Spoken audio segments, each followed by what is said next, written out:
नमस्कार, फाइटर समाचार में आपका स्वागत है। पेश आज 20 अगस्त शाम 7 बजे राजस्थान की खास खबरें।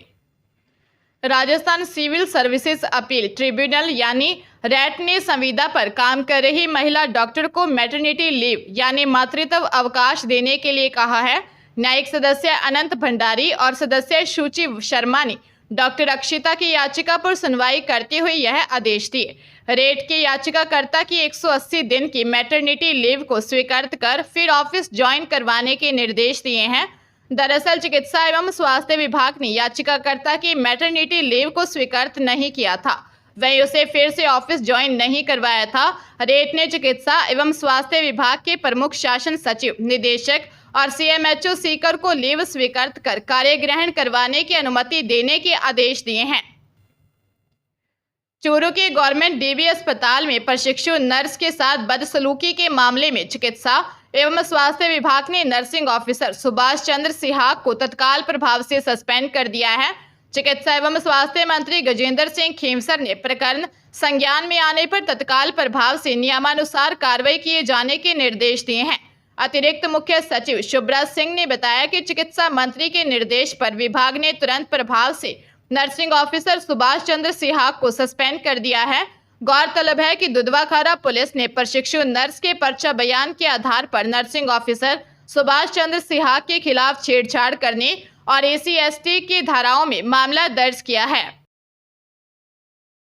Rajasthan state medical dental counselling प्रक्रिया जारी है। इसमें ऑनलाइन रजिस्ट्रेशन कल 21 अगस्त तक स्टूडेंट्स करवा सकेंगे। वही राउंड 1 के रजिस्टर्ड कैंडिडेट्स के लिए डॉक्यूमेंट वेरिफिकेशन की प्रक्रिया फिलहाल स्थगित कर दी गई। डॉक्यूमेंट वेरिफिकेशन का काम अब पहले राउंड के सीट आवंटन प्रक्रिया खत्म होने के बाद किया जाएगा। बोर्ड की ऑफिशियल वेबसाइट पर नोटिफिकेशन के जरिए जानकारी दी गई है। इसके अनुसार दिव्यांग, डिफेंस, पैरामिलिट्री फोर्सेस तथा एनआरआई कैंडिडेट्स के लिए डॉक्यूमेंट वेरिफिकेशन की प्रक्रिया 23 अगस्त को पूरी की जाएगी। नोटिफिकेशन में विद्यार्थियों एवं अभिभावकों को ऑफिशियल वेबसाइट के संपर्क में रहने की सलाह दी गई है। काउंसलिंग प्रक्रिया के तहत रजिस्ट्रेशन, फॉर्म फिलिंग और फीस डिपॉजिट 21 अगस्त तक किए जा सकते हैं। इसके बाद प्रोविजनल सीट मैट्रिक्स 23 अगस्त को जारी किया जाएगा। चॉइस फिलिंग 24 से 27 अगस्त तक रहेगी। बांसवाड़ा जिले में नेशनल हाईवे 56 के सागवा रोड पर महुरिया में 2 बाइक की भिड़ंत में दंपति समेत 3 लोगों की मौत हो गई। हादसे की वजह फिलहाल साफ नहीं है। आशंका जताई जा रही है कि ट्रक को ओवरटेक कर आगे निकलने के फेर में सामने से आ रही बाइक से टक्कर हो गई। वहीं पुलिस यह पता लगाने में जुटी है कि एक युवक की मौत हादसे में पहले ही हो चुकी थी या ट्रक की चपेट में आने से हुई। हादसे में बागीदौरा के घाटीपाड़ा के दंपति लालजी व सुमित्रा के अलावा भूरा कुआं पंचायत के खरोड़ चतरा निवासी 19 वर्षीय ईश्वर पटेल की मौत हो गई। ईश्वर के जीजा पंकज ने बताया कि साला अपनी बहन और दादा को मामा के घर शक्करवाड़ा छोड़कर घर लौट रहा था। राखी के दिन भाई की मौत ने बहन समेत पूरे परिवार को सदमे में ला दिया। प्रदेश के 3 आरआईटी में बदलने वाले इंजीनियरिंग कॉलेजों में अब हिंदी में भी पढ़ाई होगी। नोटिफिकेशन के बाद सिलेबस हिंदी में तैयार करने की प्रक्रिया शुरू होगी।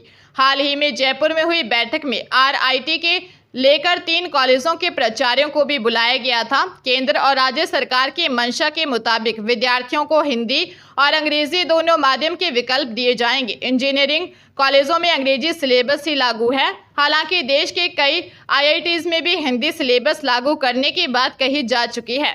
नवंबर 2020 में तत्कालीन केंद्रीय तकनीकी शिक्षा मंत्री रमेश पोखरियाल निशंक की अध्यक्षता में हुई बैठक में देश भर के आईआईटी और एनआईटी में इंजीनियरिंग की पढ़ाई मातृभाषा में भी कराने का निर्णय लिया गया था। सत्र 2021-22 से इसे लागू करना था, लेकिन कोरोना काल ने इस पर ज्यादा काम नहीं हुआ। जोधपुर के नांदड़ा खुर्द गांव में हुए पैसों के लिए हत्याकांड के 45 दिन बाद घायल संतोष की मौत हो गई। इस हत्याकांड में संतोष की मां और उसकी 2 मासूम बेटियों की पहले ही मौत हो चुकी है। संतोष के सिर में गंभीर चोट लगी थी। उसका एम्स में उपचार चल रहा था। सूचना के बाद बन्नाड़ पुलिस हॉस्पिटल पहुंची। गौरतलब है कि बन्नाड़ थाना क्षेत्र में जुलाई में 68 वर्षीय भंवरी देवी और 2 बच्चियों 5 वर्षीय भावना और 3 वर्षीय लक्षिता की हत्या कर दी गई थी। वहीं 27 वर्षीय संतोष भी गंभीर घायल हो गई थी। संतोष छुट्टियों में अपनी बेटी भावना व लक्षिता के साथ पीहर नांदरा खुर्द आई हुई थी। उनके पड़ोसी दिनेश जाट ने पैसों के लिए संतोष और उसकी मां भंवरी देवी पर हमला किया था। भंवरी देवी की मौके पर ही मौत हो गई थी। आरोपियों ने संतोष की दोनों बेटी भावना व लक्षिता की भी हत्या कर दी थी। घटना के बाद पुलिस ने आरोपी दिनेश को गिरफ्तार कर लिया था। दीग जिले के सीकरी और खो थाना पुलिस ने साइबर ठगों के खिलाफ बड़ी कार्रवाई को अंजाम दिया है।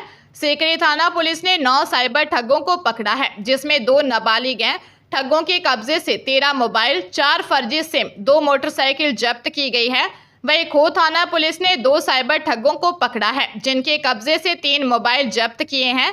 सीकरी थाना अधिकारी मुकेश कुमार ने बताया कि पुलिस का जाब्ता मुखबिर की सूचना पर जयश्री बांध की पाल पर पहुंचा, जहां 9 युवक साइबर ठगी कर रहे थे, जिन्हें पुलिस ने घेराबंदी कर पकड़ा, जिसमें से 2 नाबालिग निकले। तलाशी लेने पर आरोपियों के पास से 13 मोबाइल, 4 फर्जी सिम मिले। साइबर ठग ऑनलाइन विज्ञापन के जरिए स्कूटी, बुलेट, मोटरसाइकिल बेचने का झांसा देकर ठगी कर रहे थे। साथ ही कुछ ठग सेक्सटॉर्शन के जरिए ठगी कर रहे थे। आईआईटी रुड़की ने graduate aptitude test in engineering का इंफॉर्मेशन ब्रोशर जारी कर दिया है।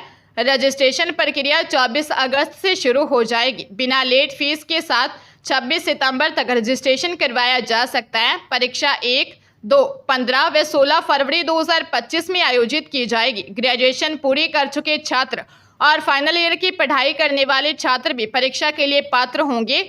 उधर छात्रों की तैयारियों के लिए साल 2019 से लेकर साल 2024 के पेपर्स वेबसाइट पर अपलोड कर दिए गए हैं। फीमेल व आरक्षित वर्ग के लिए रजिस्ट्रेशन फीस 900 रुपये रखी गई है। शेष कैटेगरी के लिए निर्धारित तारीख तक आवेदन शुल्क 1800 रुपये रहेगा। गेट की वेबसाइट पर जाकर अधिक जानकारी हासिल की जा सकती है।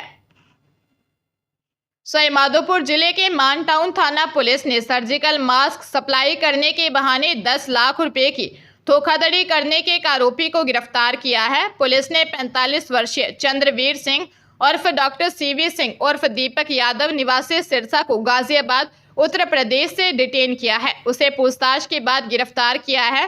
थानाधिकारी जगदीश प्रसाद ने बताया कि 5 दिसंबर 2020 को विष्णु गर्ग निवासी गणेश पीपली के पास शहर सवाईमाधोपुर थाना कोतवाली की ओर से कोर्ट में इस्तगासा दायर कर रिपोर्ट करवाई थी। विष्णु ने बताया कि उसकी फार्मेसी फर्म को कोरोना काल में सर्जिकल मास्क की जरूरत होने पर दिल्ली की फर्म के हेड सीवी सिंह यादव उर्फ दीपक यादव से संपर्क कर रेट तय कर 50,000 सर्जिकल मास्क का ऑर्डर किया। आरोपी को 10 लाख एडवांस पेमेंट भी किया, लेकिन आरोपी ने न मास्क भेजे न रुपए वापस दिए। इसी मामले में पुलिस ने आरोपी को गिरफ्तार किया है। सीकर के नेचवा थाना इलाके में 15 साल की नाबालिग शादी के बाद 2 महीने की गर्भवती हो गई, जिसने अब पुलिस में अपने पति के खिलाफ रेप का मामला दर्ज करवाया है। नेचवा पुलिस के अनुसार नाबालिग लड़की की उम्र 15 साल 7 महीने है, जिसके घर वालों ने गांव के ही लड़के से शादी करवा दी, जिसने अपने पति के खिलाफ जबरदस्ती रेप करने की रिपोर्ट दर्ज करवाई। पीड़िता 2 महीने की गर्भवती है। फिलहाल पीड़िता की रिपोर्ट पर पुलिस ने पोक्सो सहित अन्य धाराओं में मुकदमा दर्ज करके जांच शुरू कर दिया। फिलहाल नाबालिग लड़की को सखी 1 स्टॉप सेंटर भेजा है, जिसके 164 के बयान करवाए जाएंगे और इसके बाद उसकी काउंसलिंग की जाएगी।